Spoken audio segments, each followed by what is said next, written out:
presence here tonight as well, Councillor. It's really nice actually that the local authority is supporting this publication and is actively backing it, and I think it's nice, and both of you have acknowledged that. And as part of that, I'd just like to thank Michael and the team from the library staff, Michael McGuire, for hosting the event here this evening.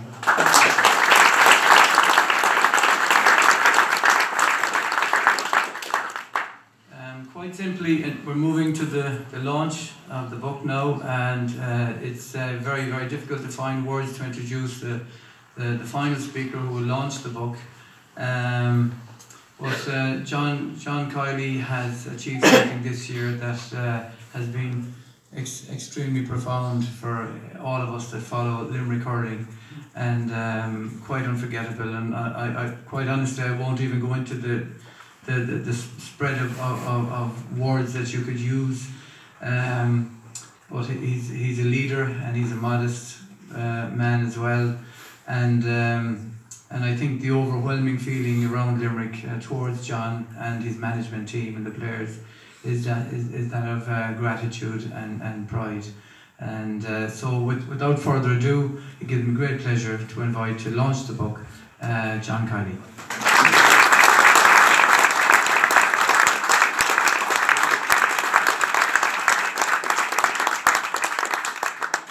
Deputy Lord Mayor, elected representatives, and just everybody that's here this evening.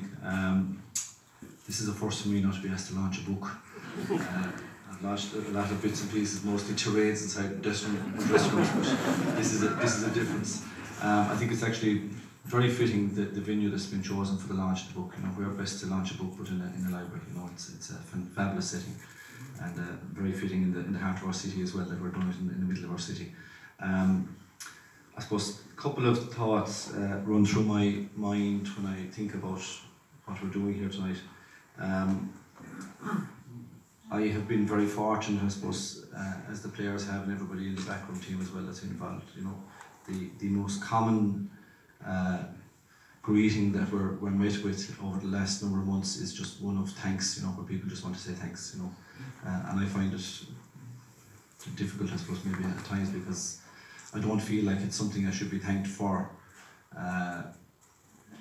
It was never something I did to gain thanks, I suppose, really is what I'd say. We all just did it because of the love of Limerick hurling and the love of working with young people. And I think that's one thing I have in common with the two boys here. When they got involved in the Green and White magazine, I think there'd be two common strands, you know, the love of the game of hurling and the love of the County Limerick, and the love of working with young people and influencing young people maybe in a direction that we felt was a worthwhile path for them to follow.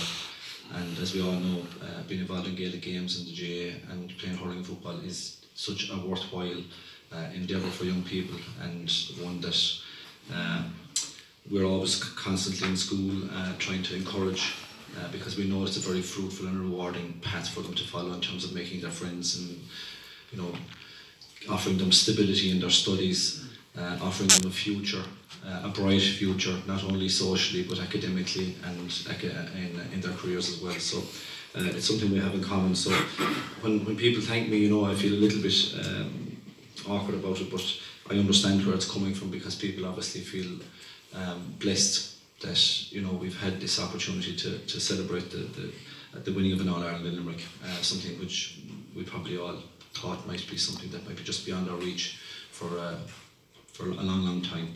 So that's just one thing, and I mentioned the word influencers there as well, and the two boys here, I just want to pay tribute to them, because online at the moment, you know, you have people from the age of 6, would you believe it, making millions in the career of being influencers on YouTube, where they model toys and every sort of thing, and they get paid for it by the number of people that watch them and acknowledge what they're doing. But it's not the type of influencers I'm particularly interested in. I'd be far more interested in the two boys here and the influence that they've had on countless hundreds and thousands of primary school kids. I suppose, what does a child want to see when they're involved in their sport?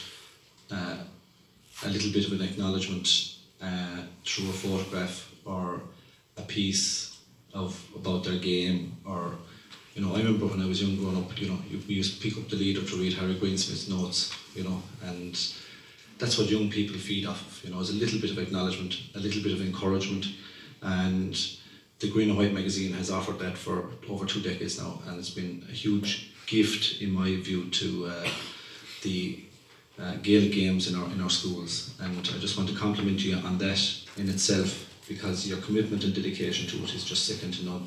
And I see it in my house regularly, because my wife is working in a primary school, so he comes home as well from school, and I'm always drawn into it to see the young lads that are in it, and maybe the biopics of older players that are currently playing, or maybe even retired, who revisit and pop up in the book from time to time again. So I want to pay tribute in the first instance to that particular project that you've done for the last 22 years. It's hugely influential, and I know that all the players that have come through the last 2 decades really, really appreciate those magazines, and I'm sure they're stored by their parents as well in filing cabinets and drawers and libraries at home and shelves at home, for future prosperity. But you've certainly outdone yourselves in what you've done here. I would consider this to be what I would say is a historical document now, and I think that the metaphor of a jigsaw is a very appropriate one, and I think there's probably more than 3,000 pieces on it. Really, there's probably close to 10 or 20,000 pieces really if you were to drill down into it, and it's something that we will all be able to look back on in time. I think in particular what's valuable about it, there's 2 aspects of it. Number one, it actually records people's own testimony, and personal testimony in moments of historical importance are hugely influential later on in life. They capture the moment, they capture somebody's feelings, they capture somebody's thoughts, and they're preserved, if you like, within that record. And this book at last records those feelings, and the players, and I think people in the public will treasure those memories in years to come. The second thing I like about it is that it brings the past right through to the present, and meeting Richie and Phil down the back earlier on tonight, you could still sense the excitement and the feeling of joy that they have for having seen Limerick win in All-Ireland. And what pleases them most, and it's recorded in the book obviously here, is the influence again that the win had on the young people of the county. Not only in Patrick's Well, obviously, for the boys, but in every parish and in every school around the county. And we've seen that with the visits with the Cup to the schools. We've seen it in the clubs when we visited the clubs. It has had a huge impact, and it has brought clubs together more closely. It has brought in more people into the clubs. It has brought Gaelic games to the fore in our schools again to an even higher level. And Donald agreed with me last night, he's involved in the academy, and the number of kids who presented for trials for under 13, under 14 is through the roof. Maybe 150, 170 kids turning up for trials. So we have new dreamers in our midst. They're only 10 and 12 and 13, but we need them to dream now in order for us to be able to maybe witness the realisation of those dreams in 10 or 15 years' time. And I certainly look forward to seeing this particular crop of dreamers come through after these particular boys have maybe moved on to pastures later on. So influence is huge. This book will help to influence. I acknowledge the work you've done. It is just incredible. I can't imagine how many hours you've put into it, of personal sacrifice, and rightly so. Your families have to be acknowledged, because I'm sure they didn't see very much of you over the last couple of months. It's just incredible. I don't know what else to say, but I'm certainly looking forward to having the time to sit down and read it. I've only perused it very briefly last night and today, so it's just incredible, and what I would consider to be a gift to everybody in Limerick, and to the panel and players, a huge gift. And we thank you for your work, your time, your dedication, and the professionalism with which you and your team have put it together. It's a masterpiece. Well done, and thank you very much.